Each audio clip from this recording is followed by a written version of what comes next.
Hey, it's Josh and Dave from We Came as Romans. You're watching Abi TV. Okay, welcome to Hamburg first of all. How are you today? Good. Yeah? Very good. Okay.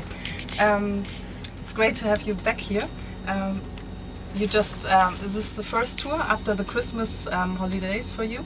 Yeah. Yeah, so did you enjoy the holidays? I suppose you don't have much holidays during your touring schedule.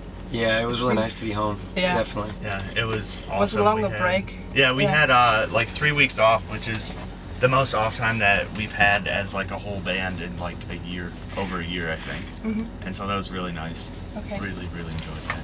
Great. Did you made up any New Year's resolutions? I personally didn't. I don't know. I find kind of New Year's resolutions to be a little silly. I think just throughout the whole year you should always be trying to like, I guess, better yourself. Mm-hmm. I mean, I don't always do it and I don't always like stick to that word, but I try. Yeah. And for the band? Is there anything planned for 2012?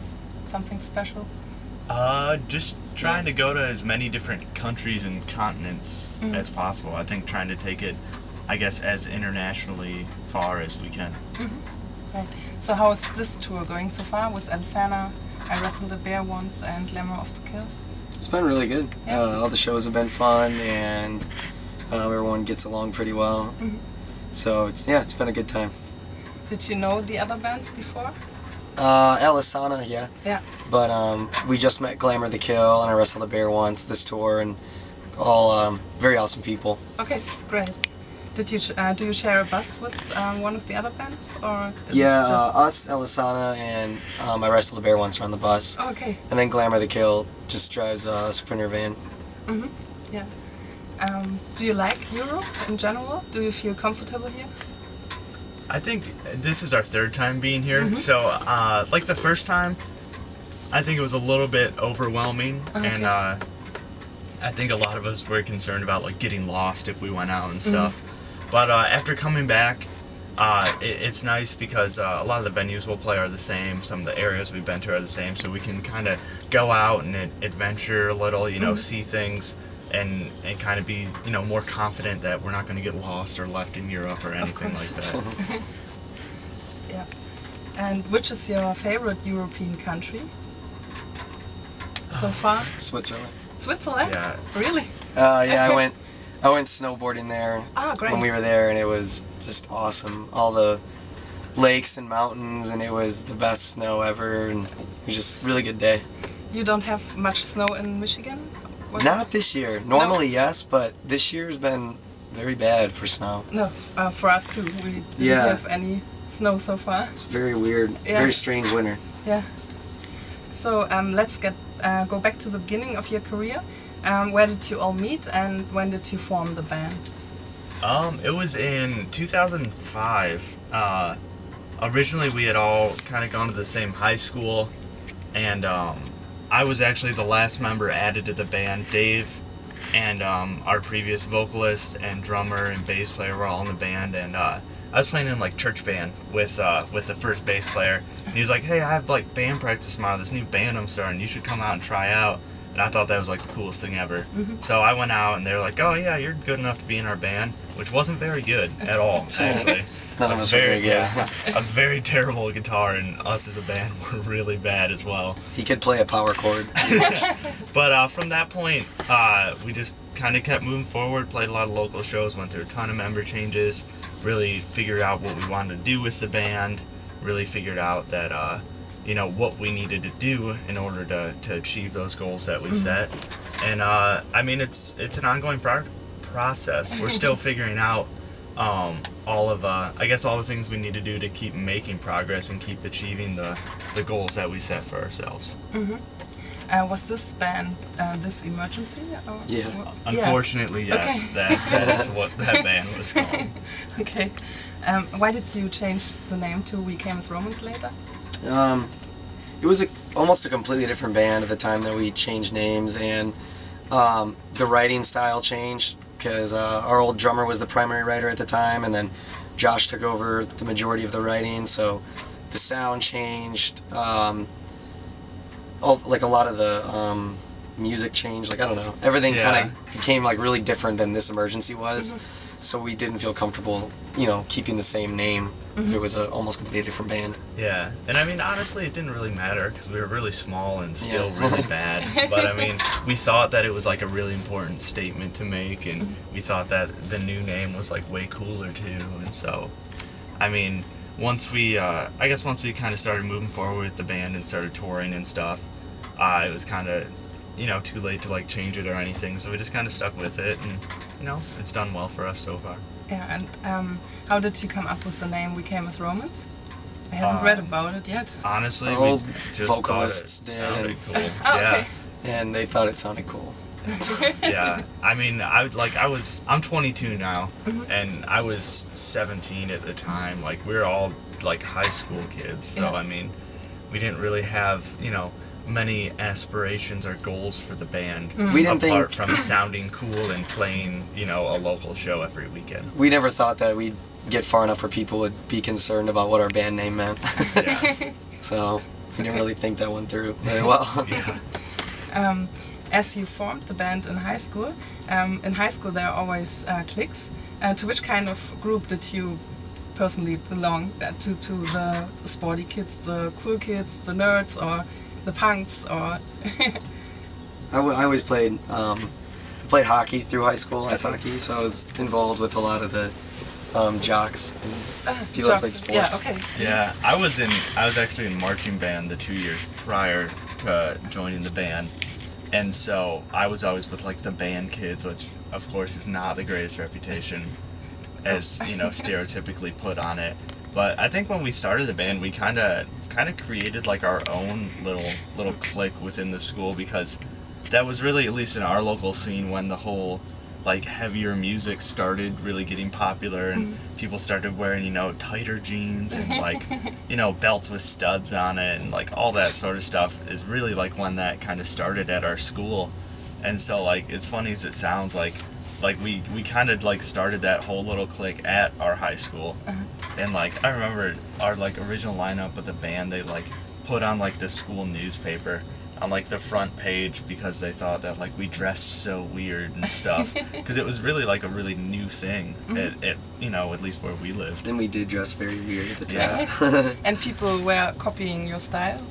No. No. It turned out they ended up doing Yeah, that, eventually. But at the time we just looked really stupid. We're in a really stupid band too. Yeah. So you changed your style later then? Yeah, we grew up a little bit. Okay. So how did you manage to get your first record deal? We work. I mean, people ask us that a lot, and I think it comes down to just all of us being really motivated and working very, very, very hard and making a lot of sacrifices. And like that just came down to us booking our own tours, booking shows, trying to meet lots of people, a lot of networking. It all just comes down to pretty much our hard work and our personal motivation. Yeah, we ended up booking our own studio time with Joey to record an EP that we all put like our personal money into. Actually, I had to get a job at McDonald's for like 3 weeks so I could put money towards this, and Eric had just graduated high school, so he put money that he got for like graduating high school towards it. And then I spent actually my 19th birthday in the studio with all the dudes. We were sleeping in the van in a Walmart parking lot, and during the day like trying to record our EP Dreams. And then it'd be like 10 o'clock, 9 o'clock, whatever. We'd drive back to the Walmart parking lot, like hang out at the Burger King that was right by it, and then like try to sleep, like 7 of us in the van. It was, it was pretty hard, but I wouldn't have had it any other way, because we've never been given anything. Nothing has ever been easy for us in this band, and we've had to work for every single thing we have. So whenever something comes our way, or whenever we get something new, we're super appreciative of it. Like, it's, we're not just like, oh, cool, tour bus, big deal. Like, it's like the first time we went into a bus, we were freaking out. And even when we got our first van, we were like, oh my God, like every little thing we get is just a really big deal. So you just, or in September 2011, your newest record, Understanding What We've Grown to Be, was released. And what was your mindset when you started the writing process for it? which changes did you want to achieve compared to your preview record to Plant a Seed? We just kind of, I guess, went for, I don't know, more of a mature sound. We were kind of, I guess, growing out of the phase of like really like, like techno-y keyboards and electronica stuff that a ton of bands started doing, and we kind of, I guess, just progressed towards more, I guess, natural sounding instruments like piano and orchestra and that sort. And I mean, there's a lot of clean guitar and like closed hi-hat beats and stuff on the CD as well. And just lyrically, I tried to take a more just real approach to the way that we represent ourselves as a band and the message. We've always been a really positive band, and we've always made it known that's what, that's why we play shows, that's why we do music, is because we wanna spread that message. And I was just, I guess, kind of looking for a more realistic and honest way to do that, rather than say that, everything's good all the time and you can be positive and, not worry about anything. It was more just acknowledging that there are, bad and terrible things that are going to happen in life, and just how to get through those things so you can be that positive person, how you can be the person who you want to be. But still, the new record is a little bit more, or it's darker than To Plant a Seed. Yeah, I mean, it definitely the is. atmosphere and the lyrics, I think. To Plant a Seed didn't really acknowledge any negativity in life at all, really. It was, I mean, when we came out with that CD, we were all still really young, 19, 18 even, and we didn't really understand, the music industry, the lifestyle that we were getting into, the amount of time that we would spend on the road, and all of that. And so I think we just learned a lot as a band on the road, and learned a lot on how to be like happy with the lifestyle that we chose.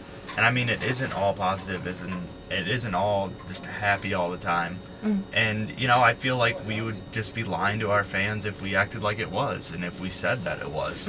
And I think that we'd lose a lot of respect from the people that really love us and love our music if we weren't honest about how we really are, and how life is and how we perceive that. I heard that you had this disease at the beginning of last year. Yeah, This I did. bacterial It was meningitis. very awful. It was like right when we were supposed to be writing and stuff too, so it was.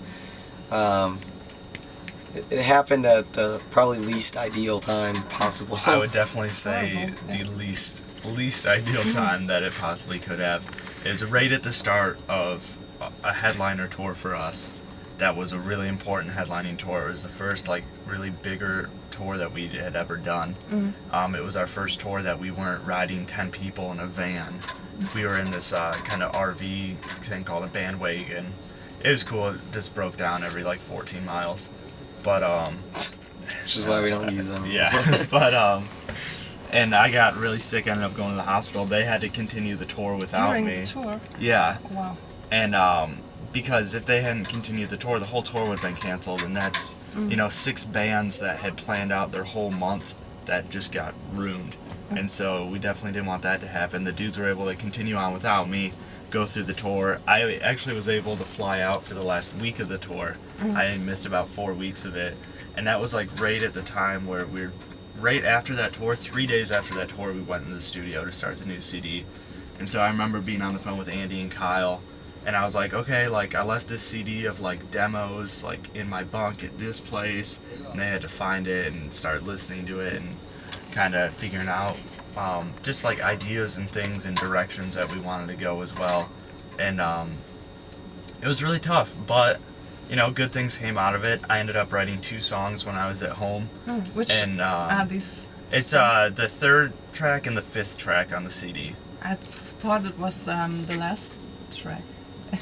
What? Just from the lyrics, I thought it was the last track. Oh, no, One of I the mean, songs. being sick definitely influenced a lot of the The whole- lyrics that were written. Yeah, But okay. I ended up writing the music to those 2 tracks on this acoustic guitar when I was at home, so that was really cool.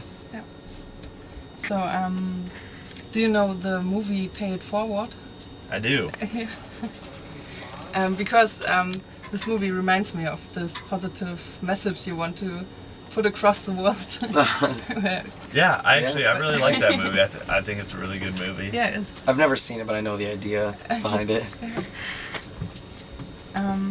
There are quite a few religious influence parts in your lyrics, I think, especially the song title "Cast the First Stone." I read it. Kind of. As a You are not a band, Christian band. as a Yeah, band, okay. we've always chosen to I guess portray ourselves not affiliated with any religion or a political stance or anything like that.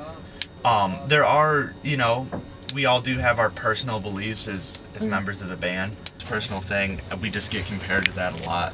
When in actuality, there are a lot of Buddhist ideals and other religious ideals that I think are really good things to live by. I don't follow that religion, but I think it's a good thing to live by. It is, yeah. Why did you choose to work with the same producer again on this record? I think Joey and us work really well together, and he really has, the guy kind of helped us like find our sound in the first place with the Dreams EP, so he really knows, kind of what we're going for. It seems like we're always on the same page, on the same wavelength as Joey, and as a vocalist, like, he really pushes me to do things that I wouldn't normally be comfortable doing, and he'll be like, why don't you try like this? And I'm like, okay, and he like really challenges me, and as well as like my enunciation and stuff. He makes sure that I'm like the most able to be understood, or it's as easy as it can be to understand me. He'll make me redo something. He'll be like, you didn't say the end in that word or something. And I'm like, all right, so I got to go back and make sure I say it a certain way. And I really like that because I've done guest vocals on other records and I've done things with other producers, and they're like, oh yeah, that was good, and I'm like, I think I can do it better. But Joey's always like, Okay. no, you can do it better. No, you can do it better. No, you can do it better. And I really like working with him personally because of that. Yeah, and I think everyone in the band, especially Dave and Kyle, are just really comfortable. Me, Dave, and Kyle especially are really comfortable just, I guess, being in the studio with Joey and really trying to come out with the best thing possible. I think it's that level of comfort and friendship between us all that really helps us, I guess, succeed or make what at least I think was the best record that we could have made. What was the biggest moment of your career for you so far? I think Most memorable every moment? year there's another biggest moment. I remember when we played Bamboozle for the first time 2 or 3 years ago. That was the biggest couple years moment ago. for us, and we had played this huge crowd and it was so cool. And then last summer we played Warped Tour all summer, and that was a huge thing for us, and it was awesome. And then we released our CD and we hit top 20 on a Billboard, and that was it keeps going. I think it's because we always have another goal to reach, and another I guess level that we want to be on. We always try to keep moving forward and keep working hard. So hopefully, I guess the only time that we could give you an actual answer to that is when the band is done and we've stopped moving forward. Because for now, We're always trying to get to that next thing, that next level. And not to say that we're not content, or this? happy. Yeah. As we go, it definitely gets easier and easier as we gain any sort of success. It gets easier and easier. I think the best part about it is, at least for me personally, when I'm on the road, I don't really spend money. I don't, especially in the States, we'll have a bus and we can grocery shop, and there's catering and everything. And I mean, unless, I'll go shopping, I'll buy clothes and stuff. But for the most part, living on the road for a month at a time is decently expense free. And so when we get home and whatever money we have earned, I can just put in my savings account and save it for when I really need it. And a lot of times when we get paid, it's here's 2 months of here's your pay for 2 months of work, and so you get paid a chunk, and then You won't get you're paid. off for a week and a half, and then you just go back out on tour. So it's you don't even really have time to spend it, which is kind of nice. So it's Yeah. easy to save money. Sometimes it was a little rough. We did Yeah, but a year we or did two ago, it was kind of rough. and sometimes last year, from September to December, we did 4 back-to-back tours, and we didn't really get paid for any of that until the very end of it, right before Christmas. So thank God we were on the road the whole time, but it was 3 months of like nothing but, you know, $10 per diem, Yeah. and that was it. But I think the most important, I guess, part about trying to make a living doing music, or just trying to support yourself, is saving, and how much you can really limit your spending. Because on the road, it can get really easy to not spend money, but it can get really easy to spend a lot of money as well. Yeah. So, I mean, it really comes down to like any other job. Just however you choose to save your money is really But the you deciding are factor. away from home all the time. Young bands seem to tour non-stop nowadays. I think it must be very hard from time to time. I suppose. I think the hardest point, like with touring, was probably this past fall, where we did 90 days straight of touring, and that was very stressful on like all the relationships we had back home, and especially since we had been gone that whole summer as well from Warped Tour. Came home and then ended out for 90 days, and that was very hard, you know, because Josh and I have girlfriends. Eric has a we all, girlfriend. Eric has a girlfriend. Louis has a girlfriend now. That was hard on them, hard on the families, hard on our friendships back home. Because I mean, 90 days we were gone for all of fall. Yeah. And It's definitely, it was a that really, was very hard. It had been a really busy time for me personally through the year, being in the studio for 2 months and stuff. Up till the end of Warped Tour, I had spent, not counting the time that I was like sick, really like recuperate and stuff, and then it's like, oh, like another 3 months. Yeah. I counted at the end of the year, and I was gone for, it was like 310 days of the year, which Horrible. it's straining on everything back home. Yeah. But I mean, you know, we do it hopefully so we could get, you know, that message out to anyone that wants to hear it, and hopefully so in the future, you know, we can tour a little less, spend a little more Yeah. time with our family, but still be able to have the same effect on the kids, and still be able to draw those kids to our shows and stuff, Yeah. with still not touring as much. It's easier to stay connected nowadays with the internet and everything. So. Yeah, definitely. Yeah. At the same time, because the internet, you have to tour more. Yeah. Can't just sit back I and know. rely on record sales anymore. You have Yeah. to keep busy, stay on the road, find other ways to make money. As you are very young, both still, do you still buy CDs or physical products? I started buying albums on iTunes. I'm kind of a believer in what goes around comes around kind of thing. So I feel like if I buy bands' records, because you know I want people to buy my records. If I buy people's records, maybe people will buy my records. So yeah, I started, you know, buying records on iTunes and stuff, and I mean, if people can afford to buy our CDs, it'd be nice. Yeah. Our bass player, Andy, actually just went down to a record store and picked up a few records. He got a record player for Christmas, and so he's trying to build his collection on that. Yeah. And so that's really Nice. cool. I honestly don't really pick up a lot of new CDs ever. I don't know why. I don't really listen to too much music He has his all like the time. his like 10 albums that he loves, and that's just Yeah. what he listens to. I feel like if I'd listen to more, I'd just get over influenced by it and start writing things that just sound exactly the same. I really don't want that to happen. Okay. Do you have something like a guilty pleasure on your iPod? Like a song you really love but don't want to tell anybody? I except have the for us? entire Katy Perry CD. Ah, I'm not lying. I like Katy Perry too. It's the catchiest songs ever. I took some of my girlfriend's CDs before this tour, Okay. and I have a few songs by Regina Spektor on there. I don't know if you know who that is or not. No. Little not- gay. It's not. It's not the manliest thing you could. It's a female piano player, and she writes very like soft, pretty, kind of cute songs. And I caught myself listening to her the other day, and I was like, So it reminds you of her. That's very nice. it's a little. If you heard it, you'd probably make fun of me. Probably have some questions. Okay. 10 years from now, you will be, or We Came as Romans will be. What do you Hopefully, think? still going. I mean, that's the goal. Hopefully, we'll still be going as people. Yeah. I mean, being alive is always the first goal. Of course. But Yeah, I mean, Healthy. it's definitely the goal to make this a career. Yeah. You know, more than just like a few years like thing we're doing for fun. Like we want to have fun, but make it a career as well. yeah, if we could still be a band that's relevant and demanded, that would be awesome. If not, that's fine. I mean, you know, you can't stay popular forever. Yeah.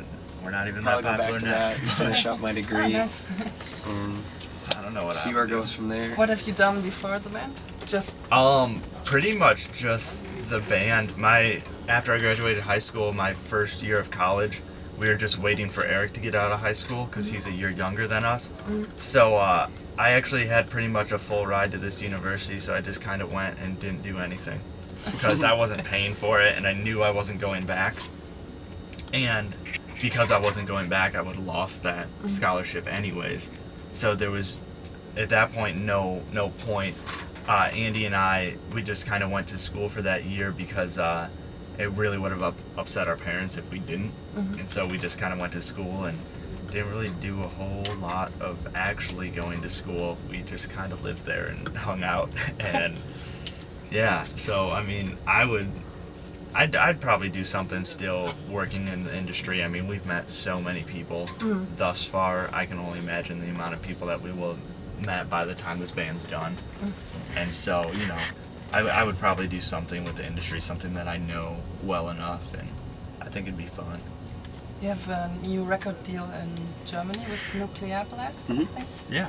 Have you met them? Yeah. already? Yeah. Okay. Yeah. Yeah, he's come to, the owner's come to a few of our shows. Okay. Yeah, great. Marcus, he's awesome. awesome. He's a really awesome guy. He really believes in what we're doing and really supports our band, really pushes our CD, and it's very, very awesome. It's really obvious that he's been doing a lot for us here because this is our first tour here on our new CD, and I don't know, just the first show that we played, it was so obvious that a lot of the kids had purchased the CD or had the CD because they knew the new songs as well as they knew the songs on the Planet Seed, and we were just like, Great. wow, this CD hasn't even been out that long, and all these people already have it. Yeah, I mean, it's obvious how much they're doing. I mean, besides just the numbers, you can see it. Yeah, it's been really great, and I'm really stoked. He's actually supposed to come on to one more show, I think, on this Yeah. tour. He's Pretty awesome. Cool. Yeah, it's really good to see He always him. shows up with a bunch of his friends, and That's nice. he's cool. What are your next plans with the band after this tour? We have a little run in Japan, which will be really cool. We've never been to Japan. Okay. And then we have an American headliner with Amir, Bless the Fall, Woe Is Me, and The Color Morale. And then after that, we have some time off. We play a festival in the States called Bamboozle, which is going to be really cool. We're playing a festival in, where is that? In Indonesia, I think. Indonesia or the Wow. Philippines. Yeah, we're doing Which a one is few it? shows in the Philippines. In the Philippines. And, Nice. and That'll then be cool. Never been there either. in May, we're also going to South America, which will be really cool because we've never been there. And then, so far, that's all that we've really announced, all that we've said we're doing. We like to, I guess, kind of keep a little schedule of when we announce tours. We don't want to say like, oh, you know, in 9 months we're gonna go on this tour. You know, you gotta kind I'm of, sorry. Just kicked him. you kind of have to be a little time sensitive on things and announce things as they come up. Because you also don't want to overload people with information like, oh, we're doing this tour, this tour, this tour, this tour, this tour, this tour, and this tour. You know, only a few at a time we really announce. And so, thus far, those are our plans for the year. Okay. Thank you very much for your time. You're welcome. It was you're nice to welcome. meet Nice you. to meet you. It's nice to meet you too. Thank you for the interview.